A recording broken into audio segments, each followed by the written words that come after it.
Du fond de l'estuaire de la Seudre, la mer est invisible et lointaine. Seules les marées rappellent à Mornac qu'elle est pourtant là, bien réelle, et que jadis elle rythmait la vie de son port. Il y eut ici jusqu'à 20 bateaux gréés, dont l'activité faisait vivre le bourg. À la bonne saison, ils partaient au large de Royan. L'hiver, ils travaillaient sur la rivière. Moi, quand je suis arrivé, oui, déjà il y a 50 ans passé, alors déjà on avait beaucoup de... Il y avait déjà encore du poisson, des plis, on pêchait beaucoup de plis, là. Les, comment que ça s'appelait, là, les qui mettaient les raises, les pots de raises, là. La plie. Hein? Le carlet. Ouais. Nous, on appelle ça la plie, mais son nom, c'est le carlet. Le carlet, ouais. Il y en avait pas mal, hein, avec des 10-20 kilos. Un bonhomme, lui tout seul, même il le pêchait à la main. Quand le chenal ici était à sec, eh ben, il est pêché à la main.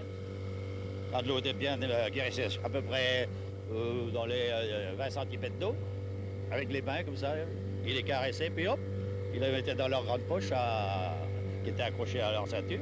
Et aujourd'hui, il n'y a plus de poissons. Il y a l'ostriculture, les installations ostricoles qui sont dans la mer, ça dévoile le poisson. Alors je pense que la crevette, le carlet, tout ça, ça a disparu. C'est pas disparu, mais c'est rendu là-bas, le long de l'île d'Oléron, vous voyez. De ce temps, vous voyez, là, ici, on ne pêche plus d'anguilles, et dans l'île d'Oléron, aux abords de l'île d'Oléron, ils en pêchent. Avec les règles européennes et tout, la pêche en terre de 3000 étant interdite, toutes les rivières, la pêche sera interdite. Hein. Alors, on n'a pas le droit d'aller pêcher au chalut, par exemple. Le petit chalut est défendu. Alors là, si la gendarmerie maritime vous tombe dessus, alors là, vous avez le droit à un PV. Hein. Et puis un bon, et puis ça coûte cher en plus. Même la pêche amateur ou c'est la pêche professionnelle dont vous parlez? Nous, on l'a fait plus qu'un amateur, mais là, on est des retraités. Des fois, même quand on veut aller faire un petit tour avec notre petit chalut, on a des chaluts de 4 mètres, eh ben, on n'a plus le droit.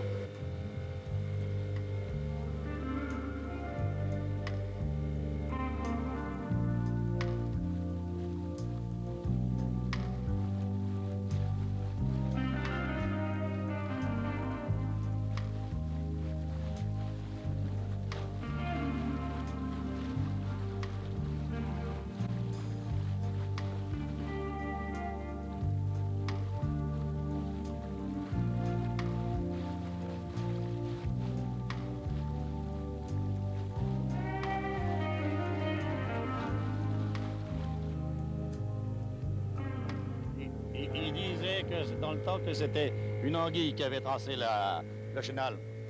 Tellement il était tordu? Oui, c'est tout en serpentin le chenal, vous voyez, de Mornac. Alors ils ont dit que c'était une anguille qui avait tracé c'était les pépères qui racontaient ça, les vieux marins. Les pauvres vieux, ils avaient tous des surnoms. Hein. Ah ouais, tous des surnoms.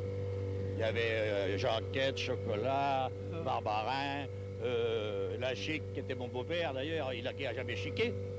Alors, je ne sais pas pourquoi qu'il avait baptisé la Chic. C'est bizarre. Et tous, ils avaient leur surnom. Hein. Tous.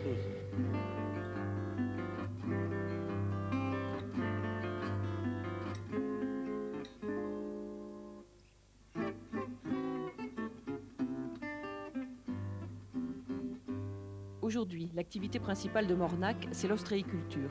Une quinzaine d'exploitations familiales et une grosse entreprise. Tous élèvent, affinent et commercialisent eux-mêmes leurs huîtres. Quant à l'avenir... Moi, à mon avis, c'est un peu morose. Hein.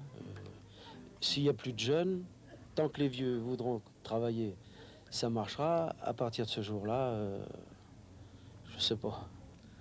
Ça deviendra seulement un village de touristes? C'est possible, oui. Oui, ça en prend bien le chemin. Il y a quelques petits commerçants, vous voyez, de souvenirs et tout, mais ça fait pas vivre le village. Hein. Ça fait à peine vivre ceux qui travaillent. Hein.